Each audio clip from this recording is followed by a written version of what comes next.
எனினும் என் நிபந்தனையும் அதில் அடங்கும்.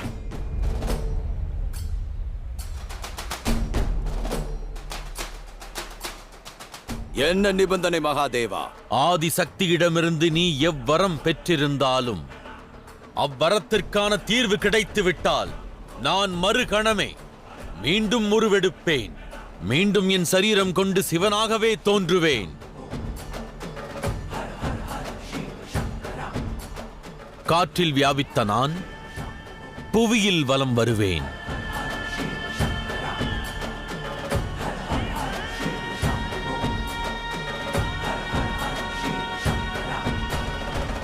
வேண்டாம் ஜிம்பராசுரா. மகாதேவரின் நிபந்தனையில் நீ சிக்கிக் கொள்ளாதே. ஏராளமான முயற்சிகளுக்கு பிறகு அசுர குலம் இன்று இந்த நிலையை அடைந்துள்ளது. மதிக்கெட்டு முடிவெடுக்காதே. ஆம் மகனே, மகாதேவர் நிபந்தனை விடுக்கிறார் என்றால் அதை முழுமை செய்வதற்கான மார்க்கமும் அவரிடம் நிச்சயம் இருக்கும். ஒப்புக்கொள்ளாதே மகனே. ஆம் ஜிம்பராசுரா, மகாதேவரின் நிபந்தனைக்கு பின்னால் உத்தேசம் இருக்கும். இந்த நிபந்தனை நீ ஏற்காதே. சிந்திப்பதென்ன ஜிம்பராசுரா? பெற்ற வரத்தின் மீது நம்பிக்கை இல்லையா, அல்லது தன்னம்பிக்கை இழந்தாயா? அவ்வாறெனில் எனது நிபந்தனைக்கும் ஒப்புக்கொள்.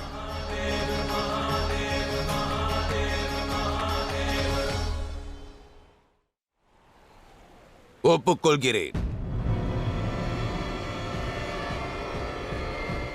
வேண்டாம் மகனே.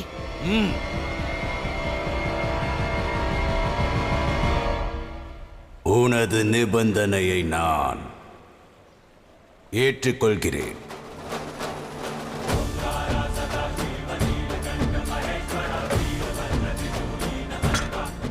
ஏனென்றால் நான் பெற்ற வரத்திற்கு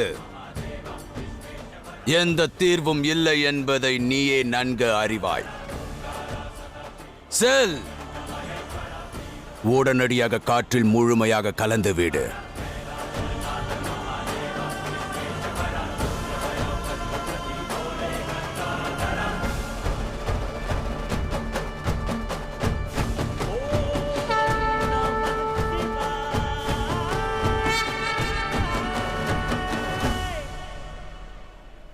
மகாதேவா, நீ எனக்கு விடுத்த நிபந்தனையையும் நான் ஏற்றுக்கொண்டேன்.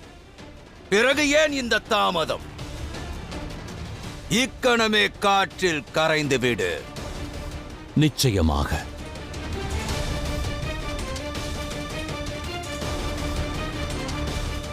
வேண்டாம் மகாதேவா, எங்களுக்காக தாங்கள் இந்த முடிவை எடுக்காதீர்கள் மகாதேவா. ஆம் மகாதேவா, இப்பிரபஞ்சம் சிவனின்றி வாழ இயலாது. நாங்கள் எங்கள் உயிரை துறக்க தயாராக இருக்கிறோம், ஆனால் தங்களை இழக்க தயாராக இல்லை.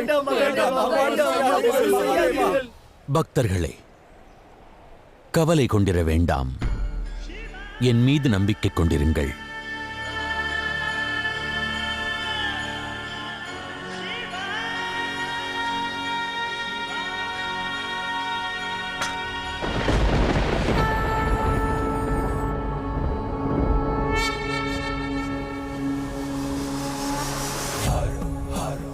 அவர் மகாதேவர், கருணாமூர்த்தியாவார். ஆனால் விதியின் நியதியில் வேறொன்று எழுதியுள்ளதே.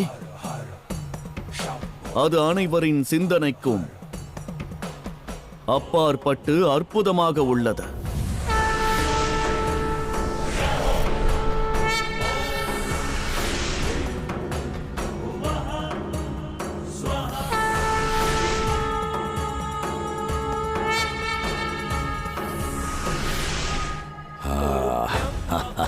பிரபஞ்சத்தின் மகாதேவர் இப்பொழுது காற்றில் கரைகிறார்.